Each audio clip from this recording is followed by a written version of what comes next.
Do you guys have your coffee? Good morning.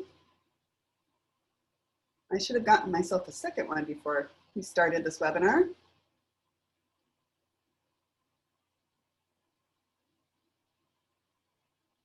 All right, I hope your Friday is going well and you're ready for the weekend.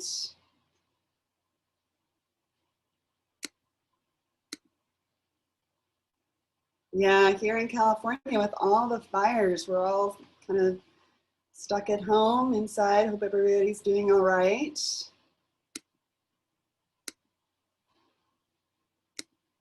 I hope everybody's doing well and your family and friends are all staying safe and here in the state of California.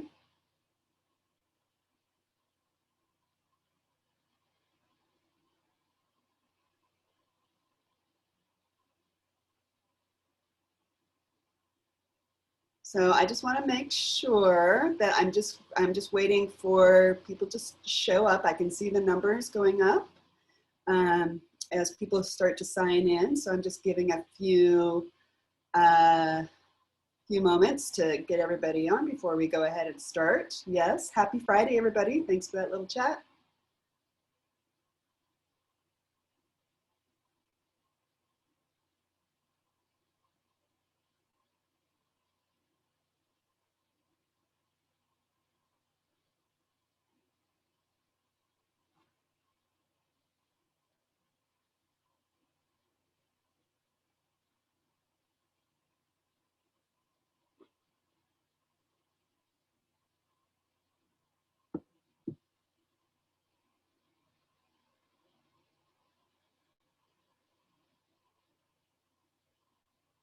All right, so we're going to go ahead.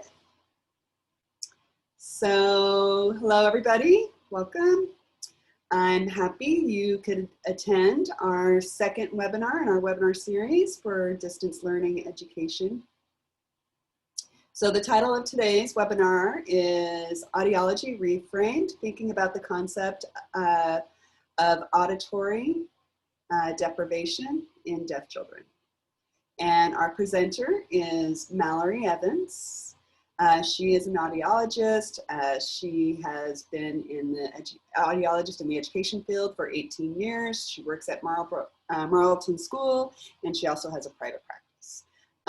She is a GOTA. Her grandparents are deaf, and a SOTA, her sister is deaf, and she is married to a deaf husband, so she has a lot of deaf community in her life. She graduated from her bachelor's and master's in California at the California University Long Beach. Her training was in bilingual ASL and English, and including spoken English along with ASL in the education program there. And also was very involved in the community, very active member. She's a board member of CalEd, and also a board member for Hands and Voices.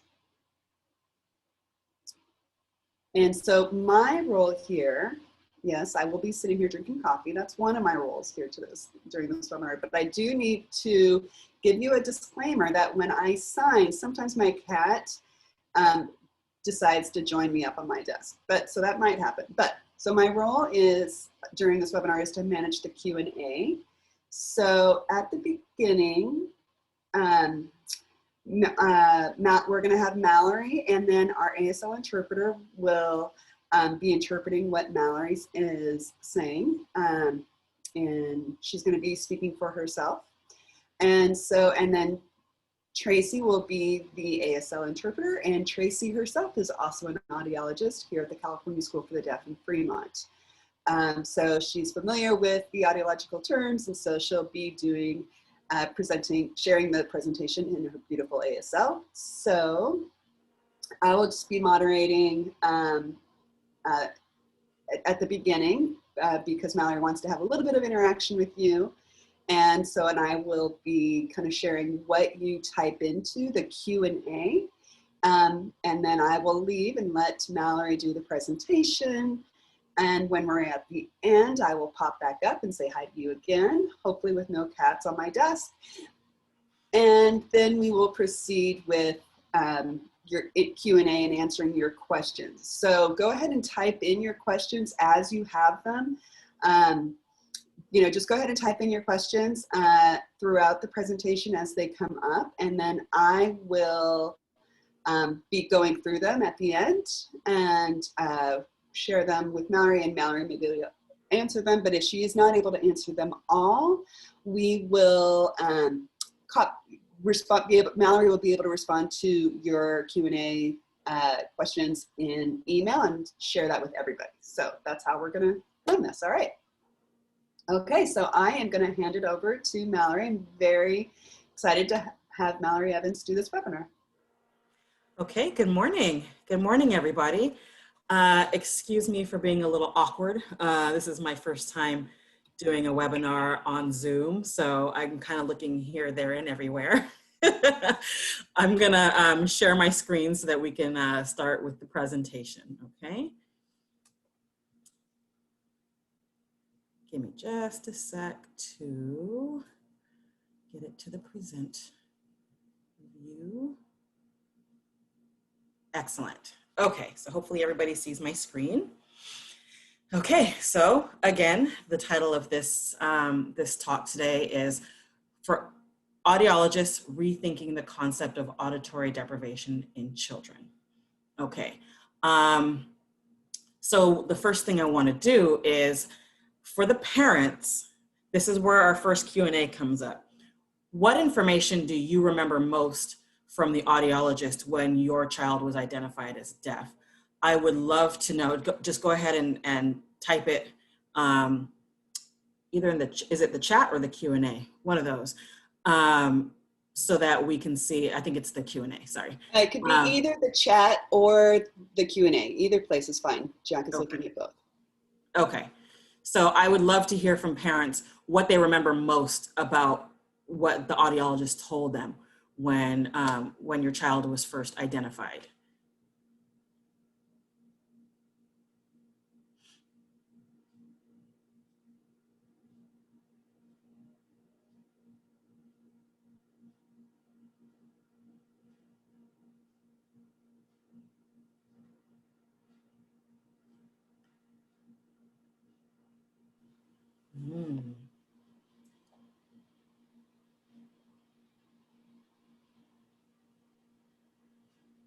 So it seems one most common thing is, for the professional to say, "Oh, I'm so sorry, your child is deaf." Also the term profoundly deaf. And also realize remembering all the appointments and that needed to be scheduled. Yeah, absolutely. That's definitely something that I've heard from parents over and over and over again. The starting off with, "I'm so sorry," already puts you in a negative headspace, like something is wrong, and I'm sorry that something is wrong, but we're gonna get through this, kind of a thing. I don't point that out to say that audiologists are intentionally trying to make parents feel badly. That's not it at all. And as we get into this talk, we will discuss why traditionally that has been the case, based on our training, based on biases, things like that. So we're definitely going to talk about that. And Erin mentioned the phase profoundly deaf. And, profound is one of the descriptions of the hearing levels. And I think that sometimes that can sound scary, because when we use profound in other contexts, it usually means something really, really serious, really deep. And so I think when you put profoundly deaf together, for some parents, it terrifies them. Like, that sounds horrible. What does that mean? So it's important that we talk about those kinds of things, because words matter, language matters, and we're going to see just how true that is as we go along. Yes, Jennifer, scheduling the tons of tests and doctor visits and follow-ups, and especially in the early days, can be overwhelming, on top of the fact that you have a newborn. I mean, just having a newborn itself is overwhelming, but then adding a lot of medical appointments can be very, very overwhelming also. So there are some more comments in the chat that I'm seeing. Do you want me to go ahead and share those with you, Mallorie? Please, please. Great.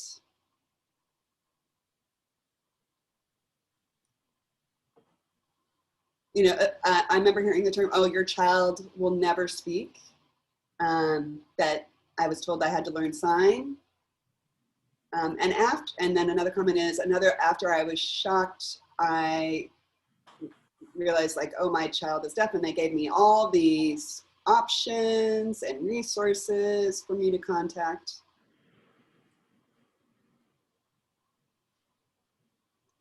I didn't get the audiologist saying I'm sorry to me. I didn't get that. That's great. Okay. Awesome. I am noticing a couple people saying they can't see the ASL interpreter. Has that been resolved?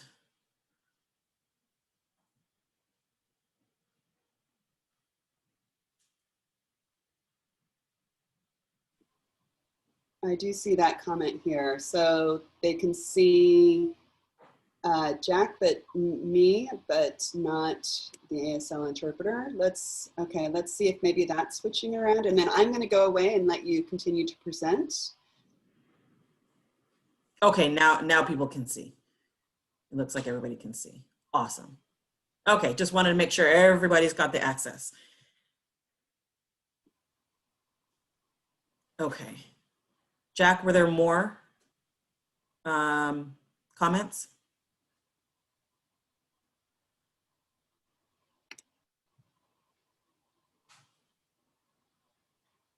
Jack, I think, is looking at the computer.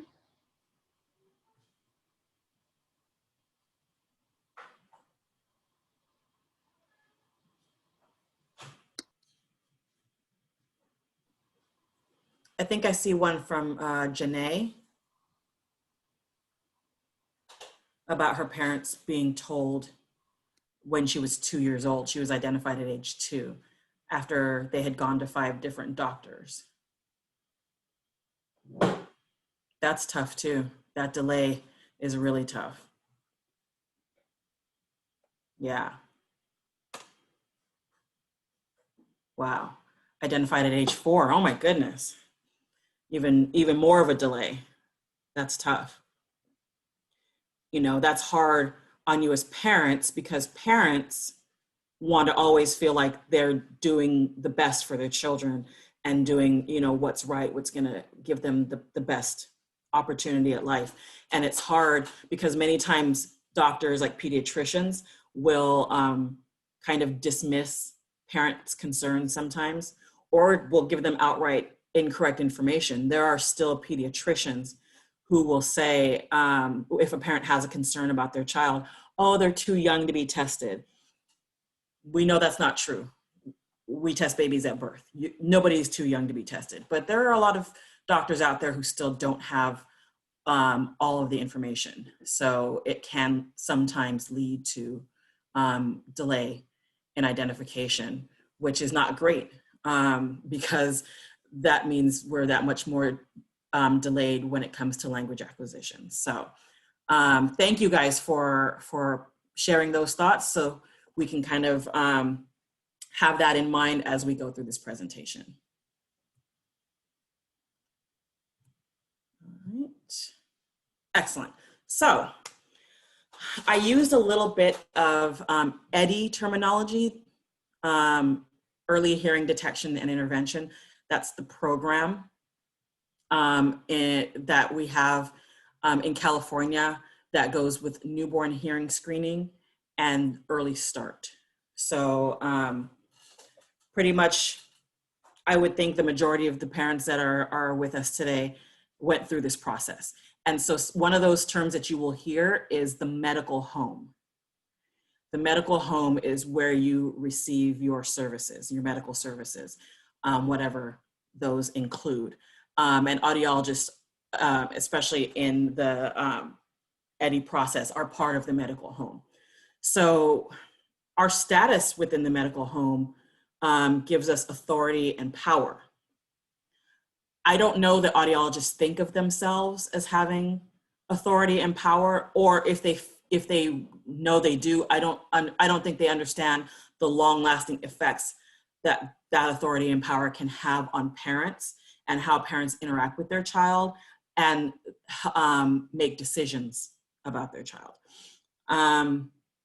We don't often recognize or acknowledge that. Our interactions with parents when we are going through the identification process, our words have a lot of weight. And a lot of the things that we say stay with parents, even long after, children are in school or, more information has come, parents have had a time to process. Still, a lot of the things that happen in those early interactions, they stay with parents for a long time. And sometimes that's really good. Like one of our parents mentioned, they had a really good experience where they were presented with all of the opportunities and didn't have this negative framing. But very frequently, we do see a lot of negative framing, unintentional, but negative nonetheless. Parents view audiologists as experts, and we are experts in our field, to be sure. But as experts, the advice that we give, parents really cling to and they hang on to that. So we have a really big responsibility as audiologists, especially as pediatric audiologists, to make sure that the information that we're presenting to parents is done in a way that is holistic and will help parents to make decisions that will support their children in their development. So speaking of that, I want to talk a little bit about language and modality bias. As pediatric audiologists, we focus on the auditory system. Obviously, we're audiologists. We're all about the ear, right? That's what we went to school for. That's what our training programs are all about, is the auditory system. And as pediatric audiologists, we really do focus on the auditory system and its role in establishing spoken language. You know, there's definitely a connection there. I don't want to give the impression that those things are totally separate. They're very much connected. And so that's an inherent bias that we have because of our training and because of our specialty, because of what we do. But the inherent bias is that there's a preference for spoken language and auditory input as the primary way for the brain to receive and process the world around us. But that's not the only way that the brain receives information and processes the world around us. That's where the modality bias comes in. We're thinking that the auditory channel is the primary channel. But really, there's no evidence that says that the auditory channel is the primary channel that, that every brain uses to process the world around us. We have 5 senses, right? The visual modality is a perfectly good and normal way for our brain to process and receive information and interact with the world around us. So we have to be very conscious as audiologists of our inherent bias. We have to acknowledge it. We have it. We do. It's part of us as professionals in the field. It's not, this is in no way a slam on audiologists. I just want everybody to kind of understand why things happen the way they do. And this is a big one. We do have this inherent bias that prioritizes, you know, auditory input and spoken language above everything else, okay? And because of this inherent bias, it leads to this confusion, or I don't want to say confusion, this conflation, I'm not sure a better word for it, but conflating the idea of auditory deprivation and language deprivation. it gets very tricky. And we're definitely going to talk about that because I think that sometimes when we talk about auditory deprivation to parents, it scares them. It scares them into thinking, if I don't use all of the hearing technology, if I don't immerse my child in nothing but listening and spoken language, then they're never going to develop the spoken language, and they're not ever going to be able to fully be integrated into the world around them. Okay, that's something that's been a long-standing belief, a long-standing point of view, and you know, it can be dangerous. It can be dangerous because it's not the end all be all, it's not the only way, and it's not accessible for every deaf child. So we have to start thinking about how can we make the world around us accessible for our deaf children, and how do we make that language accessible, because language is the key to cognition. We're not developing language just for communication.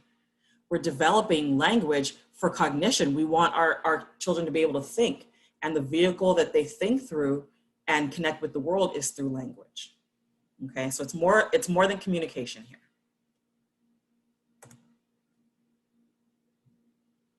Okay, so let's talk about this. The brain does not discriminate between spoken and sign languages. People do. Really, really, really and truly. This is what it comes down to. And this goes back to that inherent bias. Again, it's not always true that people are intentionally discriminating against signed languages. I'm not saying that, but it happens. The brain doesn't care which avenue the information is received through. All language is processed in the same part of the brain. So it's not like sign languages are processed in the visual center of the brain. There's a language center of the brain. Language is language to the brain, period.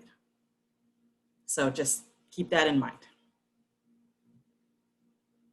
So, auditory deprivation or language deprivation. I didn't want to overwhelm you with too much information in studies, but I just wanted to put a couple examples up. There have been many studies on auditory deprivation and decreased what we call executive function. So a lot of skills that we develop that are impacted by our cognition and our language abilities, our ability to process information around us and to act on that information. So there have been studies, like I said, on decreased executive functioning. Davidson et al. In 2018, and Cronenberger et al. 2013, and Castellanos et al. 2015. And they did find decreases in executive function with these deaf students, but the results could also have been explained by a significant lack of a solid and completely accessible language foundation during the critical period of language acquisition. So that's the thing. I know a lot of people have heard or have been told that it's best to start the listening and spoken language, the auditory stimulation and the spoken language, get that in early. That critical language period is so important. If later it looks like that's not working out, you can always bring in ASL later. But no, remember what I said, the brain does not discriminate on languages. The critical period is the critical period for all language, spoken and signed. So you have to be careful. In this study, what they were saying was children who were not exposed to a fully accessible language during their critical period of language development did exhibit decreased executive function. Now, is it because they weren't hearing it? is it really just about them being able to hear it, or was the fact that they did not have a solid language foundation in those critical years? And that's what those results from those 3 studies were all saying, that all of the decreases that were noted in the study could also have been explained by a lack of strong language foundation and language skills, okay? Also, in Hall et al. 2017, lack of accessible language, he found that deficits in executive function of deaf children were more closely linked to language deprivation syndrome than specifically to a lack of auditory stimulation. So again, the question of auditory deprivation as something separate and apart that in and of itself causes a decrease in executive function, unless you have a situation where a child has accessible language during that critical period and has a good language base, but does not develop spoken language, maybe we could talk about auditory deprivation. But if you don't have a really strong language base, then you can't really say that auditory deprivation is the reason that that a deaf child is not making the progress that they're supposed to make. Okay, so that's a tough one, because you're going to hear about auditory deprivation a lot as a way to really impress upon parents that the hearing technology, the critical use of hearing technology, and let me say this: it is true that if you want to maximize the auditory potential of your deaf child, then yes, of course you should get hearing technology early and use it consistently. And there has to be some specific training that goes on into developing listening skills. That is true. It has nothing to do with whether or not ASL should be in the picture. As a matter of fact, ASL should be in the picture no matter what. It's not like if you're looking at hearing technology and developing the auditory system, it's one or the other. It shouldn't be one or the other if you really are intending to make sure that your child is developing their language milestones on pace with typical hearing peers. You can do both. You can do both. You can and you should. If that is a goal, if you want to maximize the auditory channel, do it. But don't do it at the expense of language development and an accessible, fully accessible language, because the brain needs that. And the brain needs it during that critical period. Okay? Okay, so let's talk about audiologists and the way we counsel. We're amazing at informational counseling. We've got that in the bag. We can sit down, we can explain our test results, we can explain an ABR, we can explain an audiogram. We have elaborate resources and tools that we can use to make our test results easier to understand for parents. We got that down, no problem. But the problem with us being good at informational counseling is that we tend to produce information overload. And we overwhelm parents with a lot of information. Not that they don't need it, but most of the time what happens is a parent finds out, my child is deaf. Nothing else you say in the next, however many minutes you are in this session, most of it is not going to be retained, because the shock of the identification means you're not going to be able to really pay attention and absorb the rest of what is being explained to you. So I know a lot of teachers teachers of the deaf who are surprised when their school age students, when the parents still say, I don't really understand the audiogram, or I don't really understand my child's hearing. It's not because the parents don't care or they were never told. And I think a lot of people assume parents were never told. It's not that they weren't told. They were told at a time they were not ready to receive the information. And instead of checking back with parents to make sure that they understand what's going on, we as audiologists say, great, I explained it, they know what's going on, and we're gonna move forward. So the thing that we are missing in our training is what you call affective counseling. And affective counseling would tell you that once you have given this identification to a parent, it's going to take some time for them to process it. And you're probably going to need to break this down over multiple visits and revisit from time to time, even after parents have had time to kind of digest it all, revisiting some of the things from the earlier stages, because it does take a long time. This information is not something that the public knows anything about. This is not information that's readily known to the public. We have very specific terminology. We talk about the audiogram, we talk about hearing levels, we talk about, sensory neural and conductive and mixed, and people don't know what that stuff means. Parents don't know what that stuff means. And we just throw it out there because this is what we do. This is our language. This is audiology language. And we forget that people have no idea what that stuff means.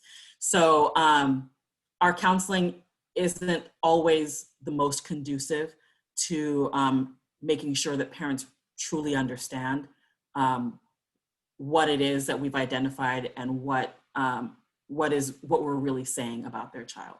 So the information that parents most often remember from the audiologists are information regarding hearing technology. Why do you think that is?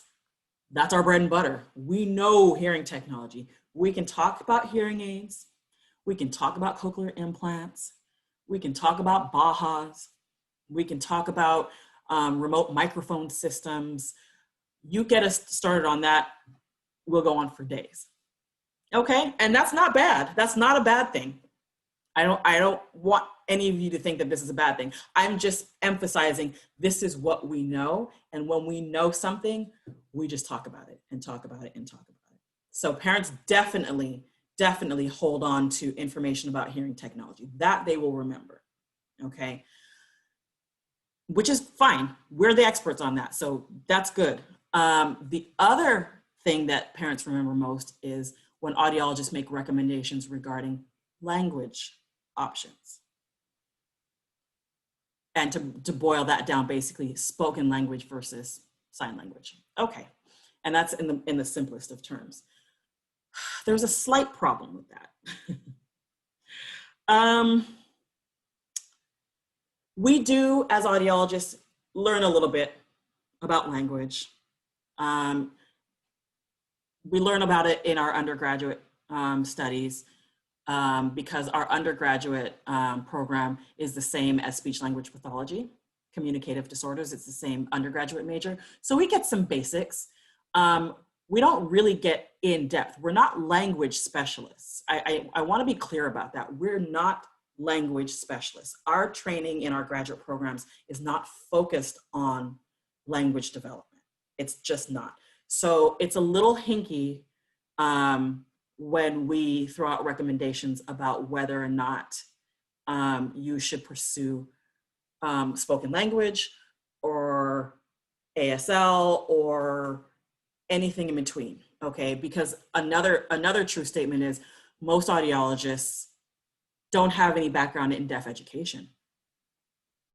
It's not required for most programs. There are one or two audiology programs in the nation that offer or incorporate some deaf education into their training, but the vast majority don't. So when we make recommendations about language opportunities,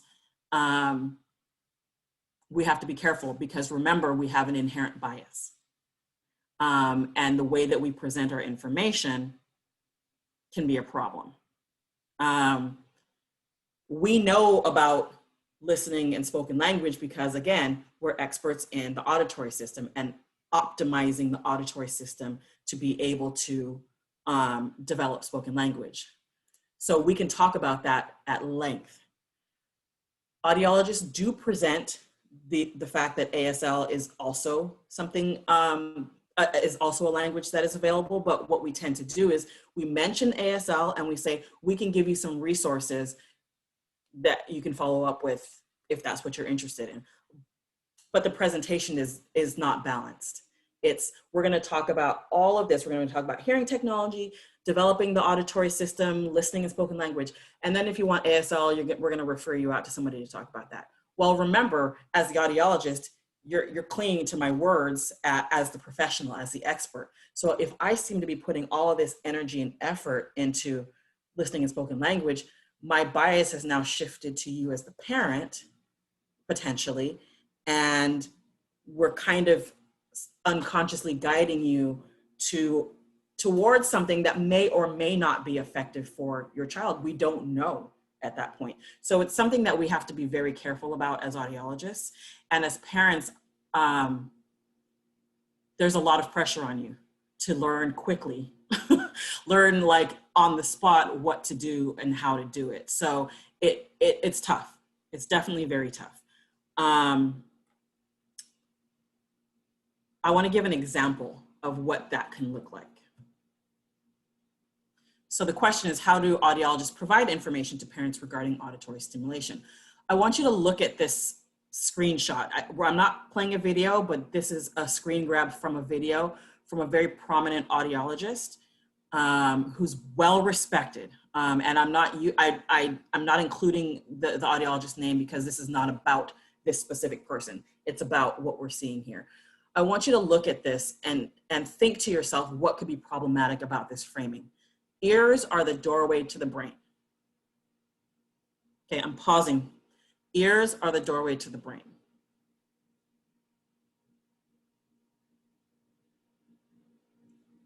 All right. So again, now we've got the visual of ears being the doorway to the brain. Okay, so if your ears are working, then all of the stimulation goes up to the brain is stimulated, and the brain develops. Okay, so do you mean that if the doorway is closed, the brain doesn't get stimulated, the brain doesn't develop? Well, we know that's not true because the auditory system is not the only pathway to the brain. It's not the only way the brain gets stimulated. We have 5 senses. We just keep prioritizing hearing over the other 5 senses. But can you see, as professionals, I know there's professionals on this webinar as well. As professionals, do you see how this could scare a parent?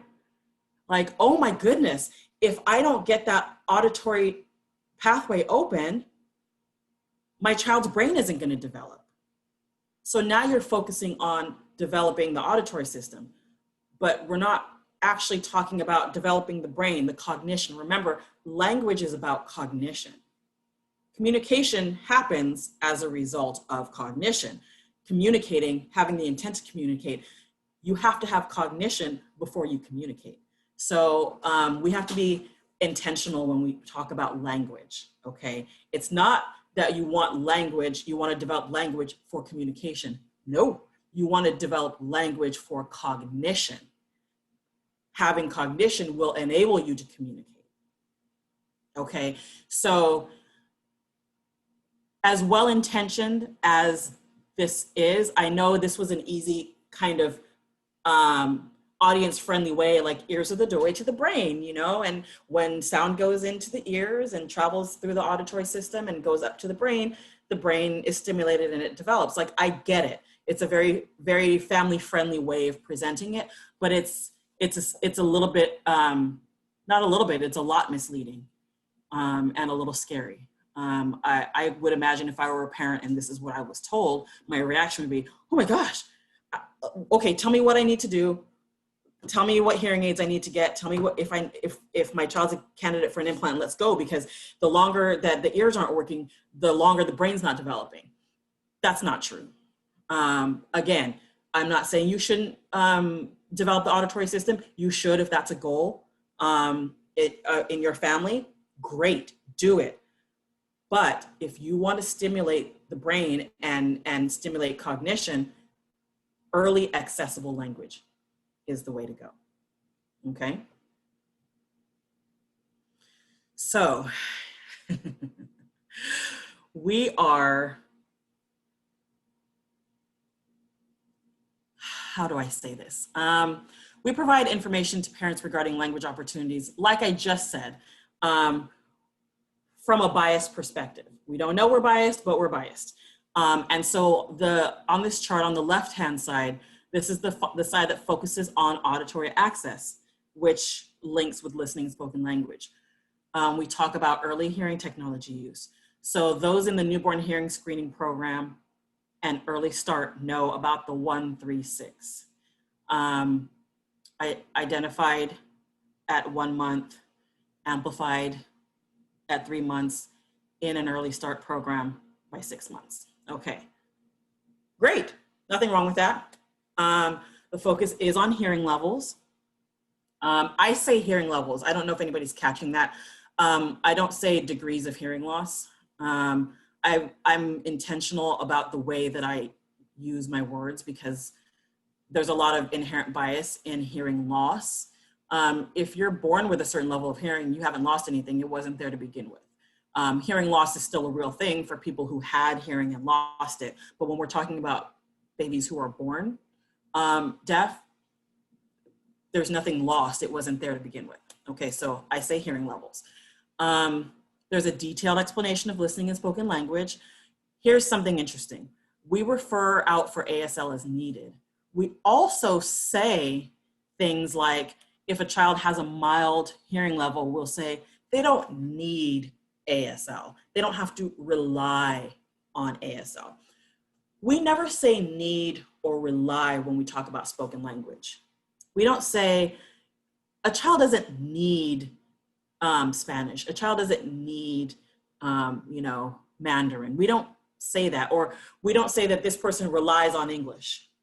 This person relies on, we just don't use those words. Why do we use that with ASL? Why do we do that? And why do we connect the language with hearing levels? ASL has nothing to do with hearing levels. I'm as hearing as they come. I'm fluent in ASL. You don't have to have a certain hearing level to acquire and become proficient in ASL. So that's another thing that audiologists and a lot of professionals do. Oh, they only have a mild hearing loss, and they'll say that. Only have a mild hearing loss, they don't need ASL. That's a really, that's not a great statement to make, and it perpetuates the bias that we have. So we have to be very, very careful about that. On the right-hand side, if we're talking about multimodal language, multimodal approach, meaning it could be auditory, it could be something that you listen and produce verbally, it could be visual, it could be tactile. We have deafblind babies, we have deafblind children.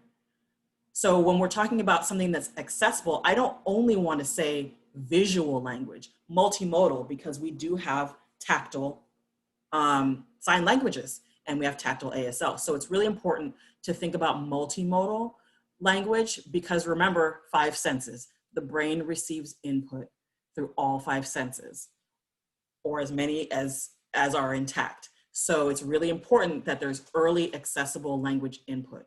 So that is a framing that I prefer, is that once we've made this identification, great.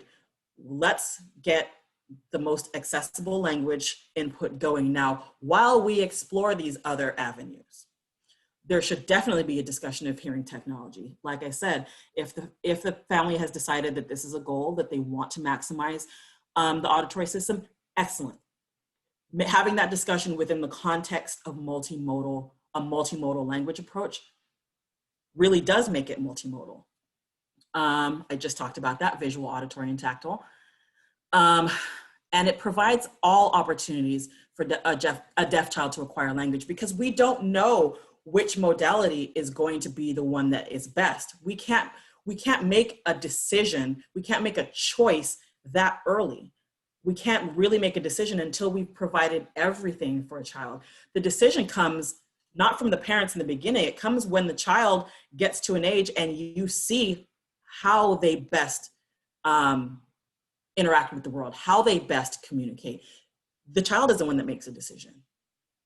As parents, we in general, not just talking about related to our deaf children, in general, we want to give our children opportunities. That's what we want. We always say, I want to provide for my children. I want them to have everything. I want them to have the best. And I know that parents feel this way. So if we feel that way in life in general, why would it be any different when we're talking about our deaf children, raising our deaf children? We want to give them every opportunity. Narrowing opportunities in their early formative years is actually very limiting, and we don't want to do that. So just something for us to think about as audiologists, and I'm talking to the audiologists who are listening, think about that. Think about that in the way that you are interacting with the parents that you're interacting with, especially those of you who work in early start programs, or those of you who work in early start programs. These kinds of things are really important because you don't want your own biases affecting the parents, which may in turn affect children negatively if parents are fixated on something that is not really accessible for their child. Again, many times it is. Many times listening and spoken language is accessible, and that's fine. But we don't know that in the beginning. We don't know in the very beginning what will be accessible and what won't, which is why providing a multimodal approach is so important. Okay, so I'm going to jump a little bit because I had a question that came to me a couple days ago, and I was kind of shocked by this question because I hadn't personally heard it, but apparently this is a thing that's happening. So I'm going to read the question. It was, there are IEP teams who use the term HOH, hard of hearing, to change a child's IFSP to a 504 plan instead of an IEP, like during the transition.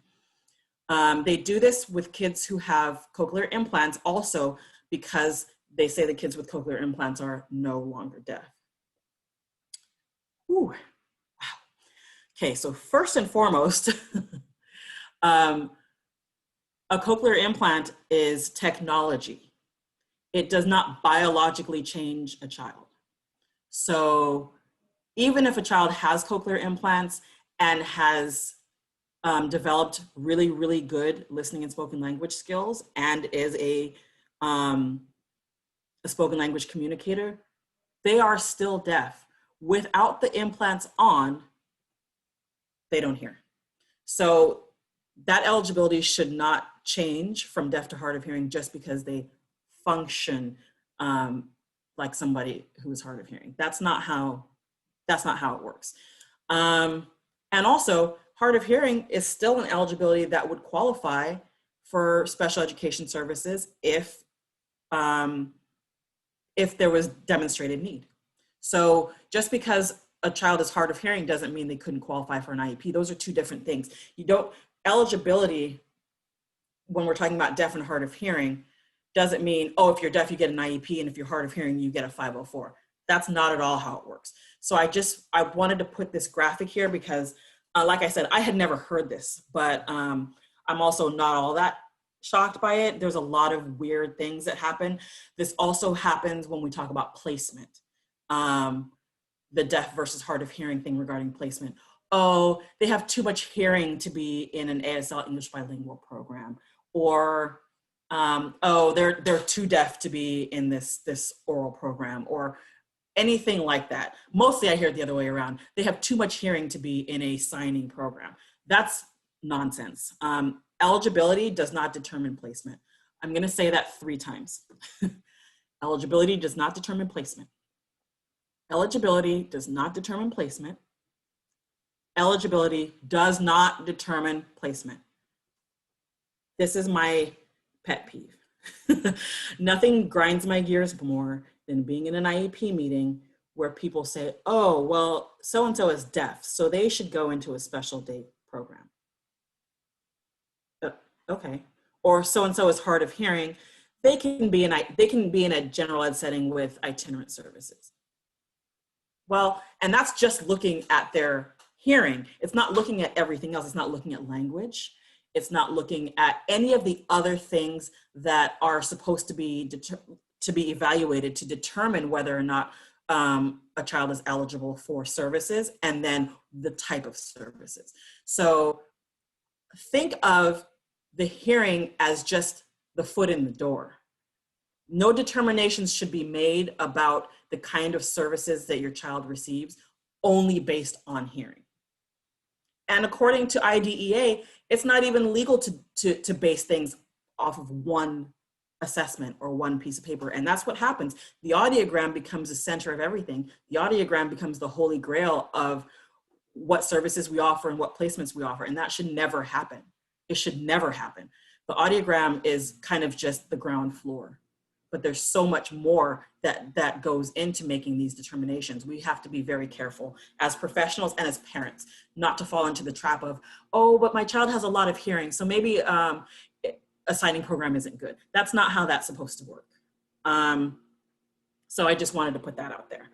I'm sure there will be a lot of questions on this, but I put that in there specifically because somebody asked, and I thought that was worth mentioning while I had, parents' attention. Let's see. Okay, so now we're gonna get to the second Q&A, and this is a discussion question. As parents, what are some things you would like to see changed in the way audiologists share information with you? So based on your experiences over the years as parents of deaf children, what would you like to see done differently? What do you wish had happened, or if you had something really positive, what was that? And do you think that it helped you in your journey? I'm very curious to know. So we're gonna bring Jack back on so that we can go through the Q&A here.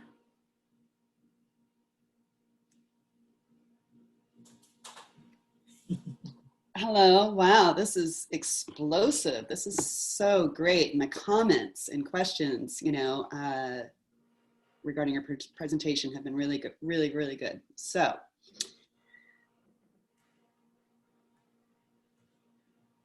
now I kind of want to go back. I'm going to look at the chat. Okay, so because somehow it just kind of popped away for a minute. Okay, so I want to be able to see both Mallorie and Tracy, your faces, and then I'm going to look at the chat right now.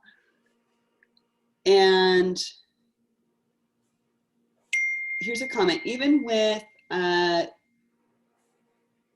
the child's language, how does the child get all the information, get the information processing?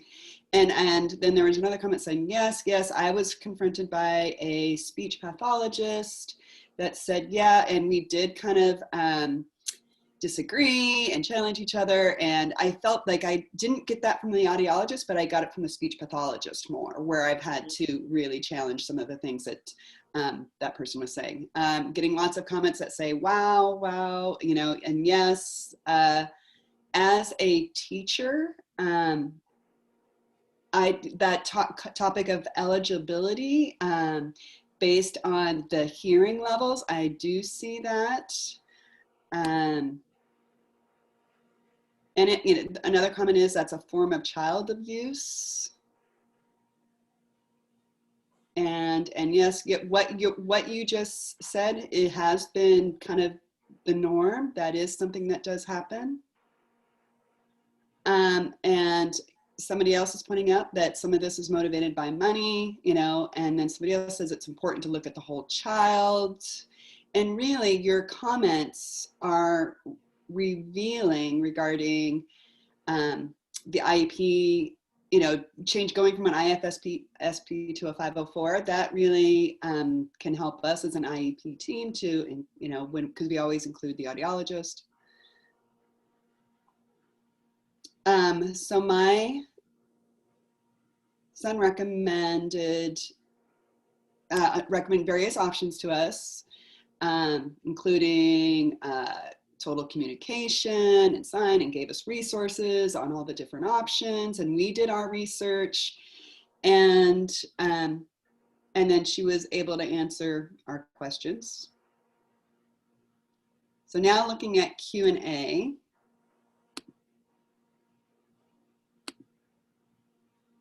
Let's see.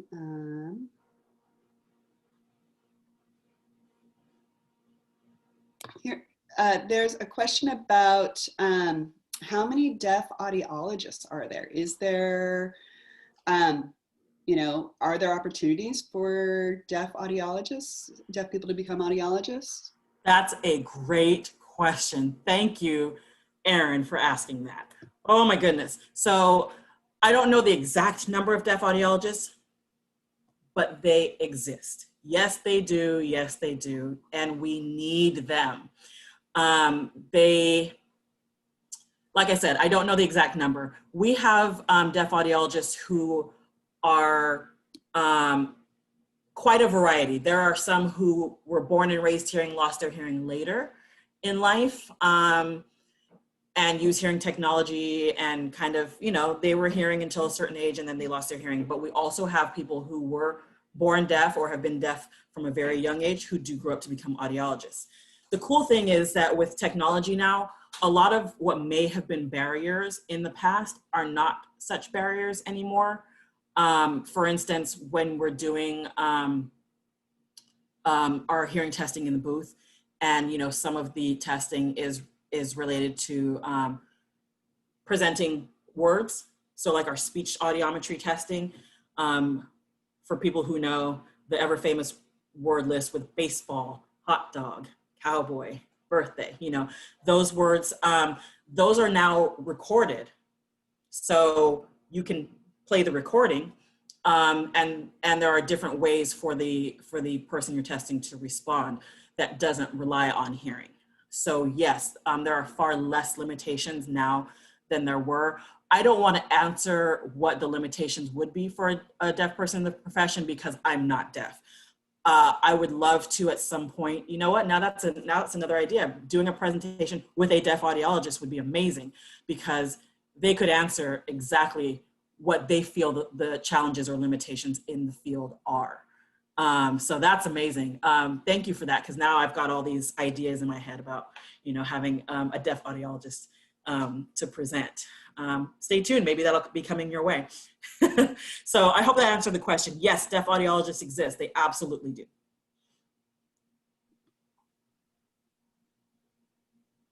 Yeah, that's great. So yeah, I know Gallaudet actually has an audiology program there. So Yes. that does exist. So yes. All right, and the next question, as an audiologist, one of the things that I consider when I think about language modality is that if a child develops ASL as their first primary language and then they develop spoken language as their second language, oftentimes reading ability can be impacted because reading and writing is heavily based on spoken language and, you know, is closely tied to that.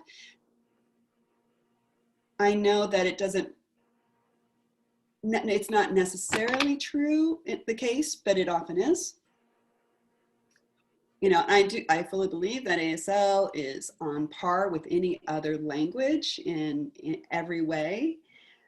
But my question is about how do the reading and writing, and any comments on that, Mallory? Thank you, Jessica, for that.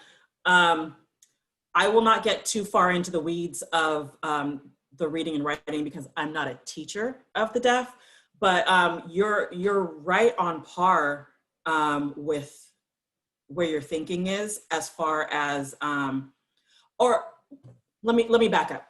Having a deaf child develop ASL as their first language and having a spoken language as a second language, yes.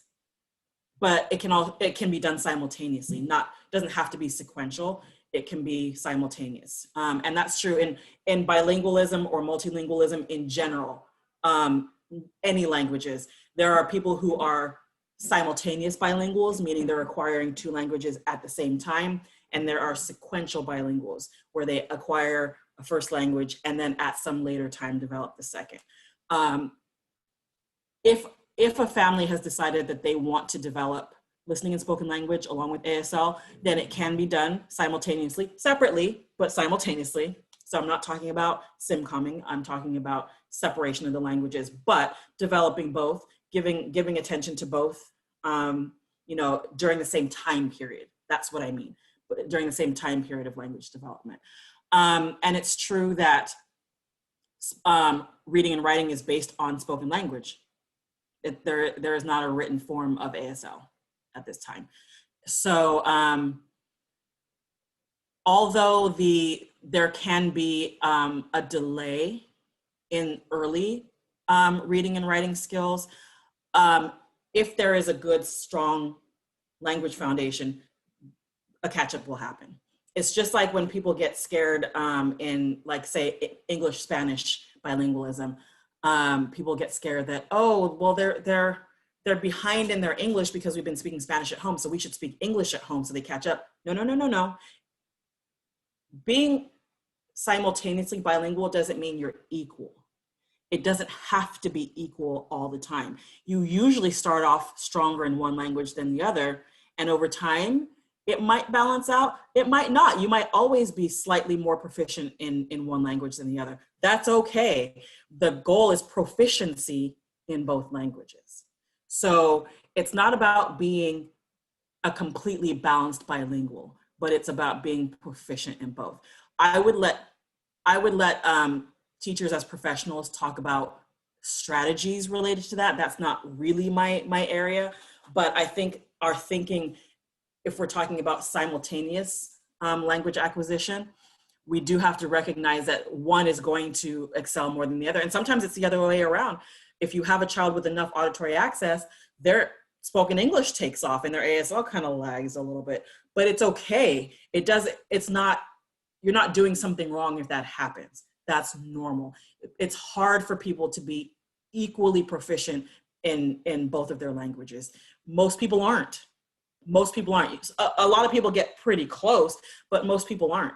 If I'm being honest, as fluent as I am in ASL, and I've been signing since I was a child, I'm still more proficient in English, and that's okay. But the goal is proficiency in both. So yes, sometimes, or oftentimes there is a lag and there is a delay in the reading and writing, but as long as that language foundation is there and we can keep kind of using the appropriate strategies to build up the reading and writing, then our deaf children can get on par with their reading and writing skills. Hope that answered the question as best as I could without being a teacher.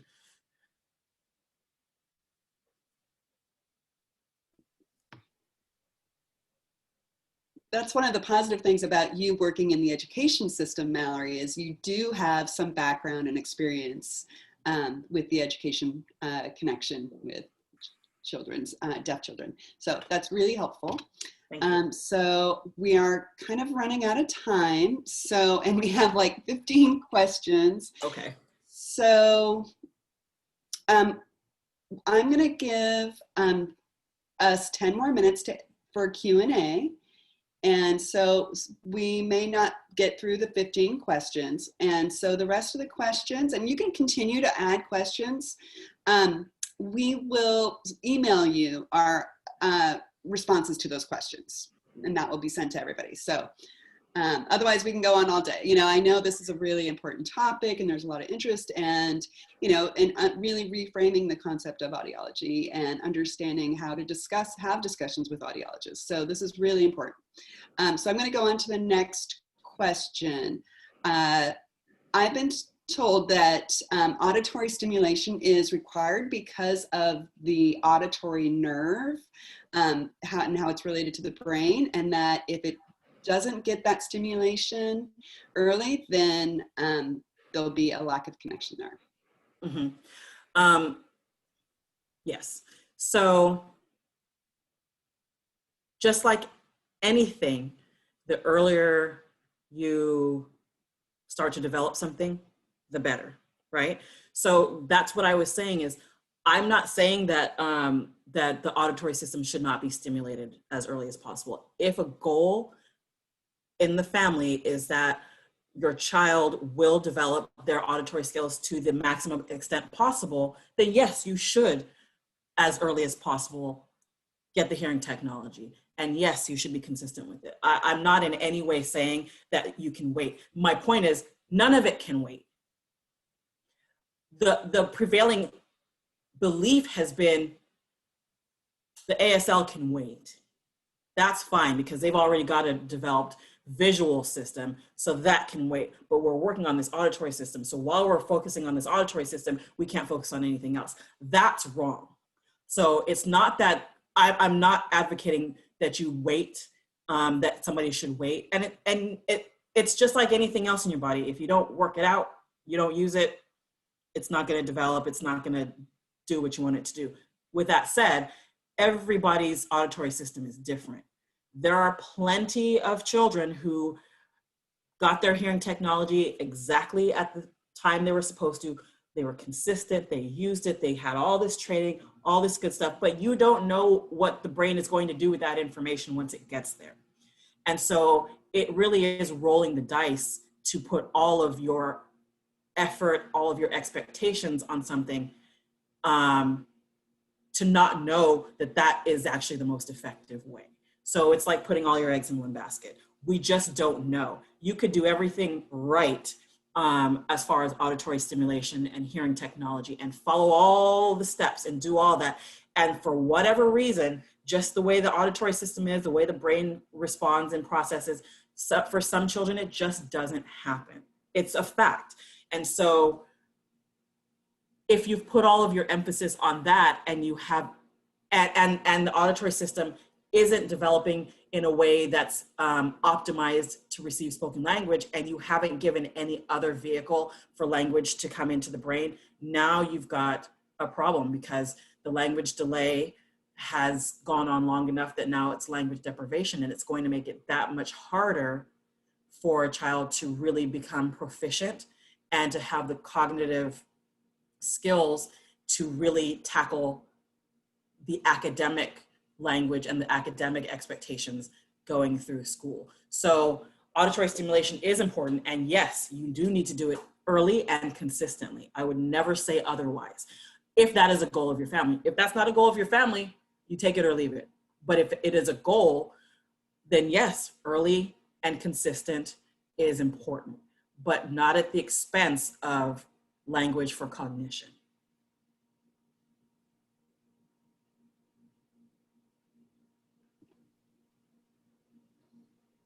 Okay, great, thank you. So the next question is, so I understand from the studies you mentioned on auditory language deprivation, that the conclusion is the decrease of executive functioning is not due to auditory deprivation, but the lack of a strong language foundation. So does that apply to deaf children who do not get the auditory stimulus, or deaf children in general who lack a strong language foundation? Are there studies that are with similar results? Okay, so I think the point of the study and the children that were used in the study, they did not all have the same hearing levels. They did have significant hearing levels in that these were not children with mild hearing levels. But the reality of what was happening was a lot of the children had cochlear implants. A lot of them had hearing aids, but had a lot of good auditory access. Either way, they had auditory access, but their language was not strong. There's a difference between having auditory access and having good, strong language. Those are very different things. The hearing technology can give you the access. You can have access to something and not capitalize on it in anything. And so this was talking more about, it really didn't matter what the access was. It didn't matter how much auditory stimulation the deaf child had. It really was more about how is their language? How are they receiving information, and how are they then able to convey what they know? How are they able to problem solve? How are their critical thinking skills? How are they able to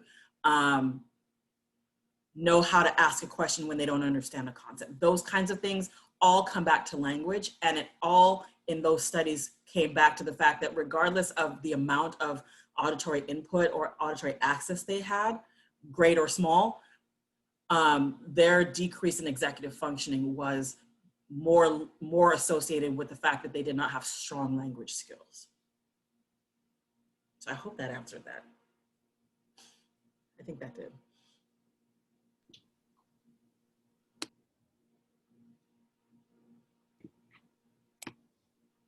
Okay, I am looking through these, and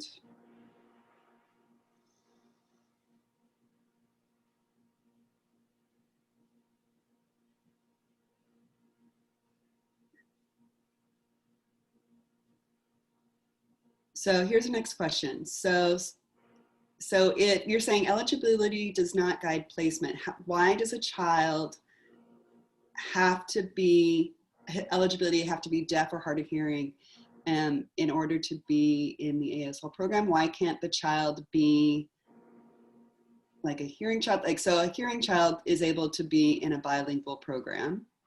Why can't,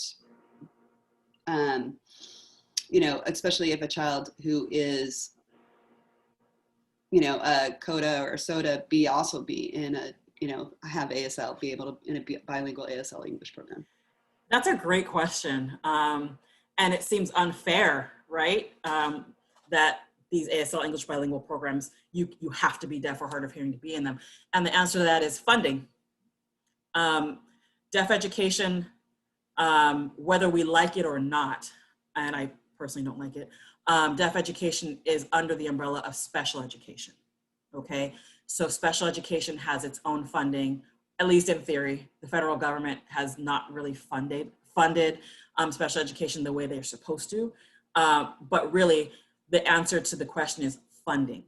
ASL English bilingual programs are part of special education, and we can't put students who are not in special education into a program that is meant for children who do qualify for special education because of funding, unfortunately.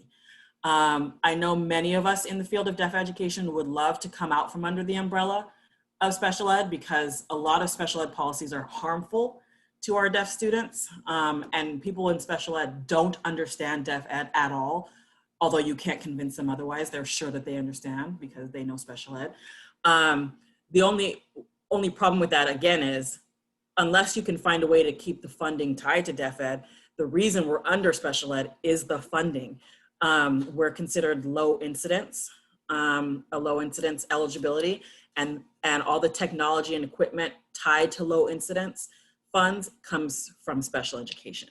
So the short answer is, unless you have a school or a program that offers something for general ed hearing students, like shameless plug for my school, Marlton School, for our elementary, you know, TK through 6th grade, we do have a program for general ed hearing students, many of whom are siblings of deaf students, but many who just live in the neighborhood whose parents want them to learn ASL. They get to go to our school throughout elementary, and part of their curriculum, they learn ASL. So that's really cool. But that's just something our school offers. That's not something that's offered far and wide. Wish it was, but that's about as close as we can come to that kind of a situation with our hearing students. So.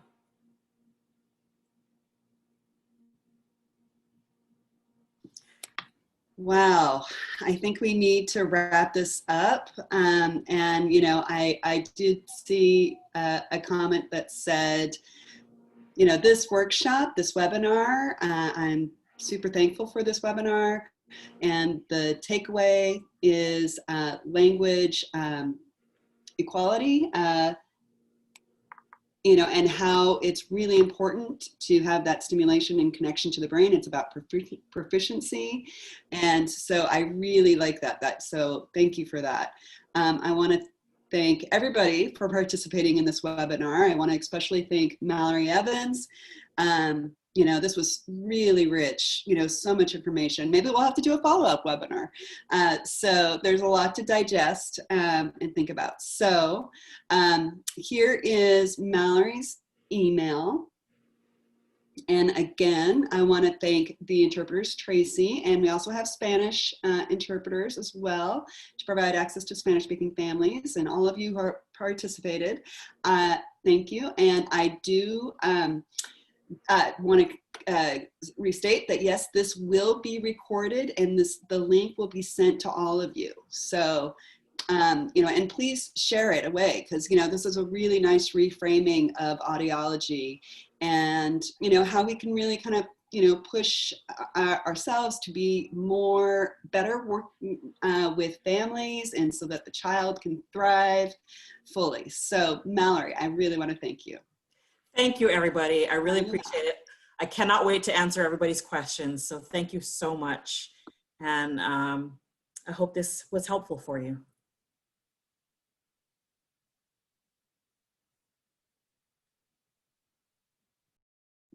Bye-bye, everyone.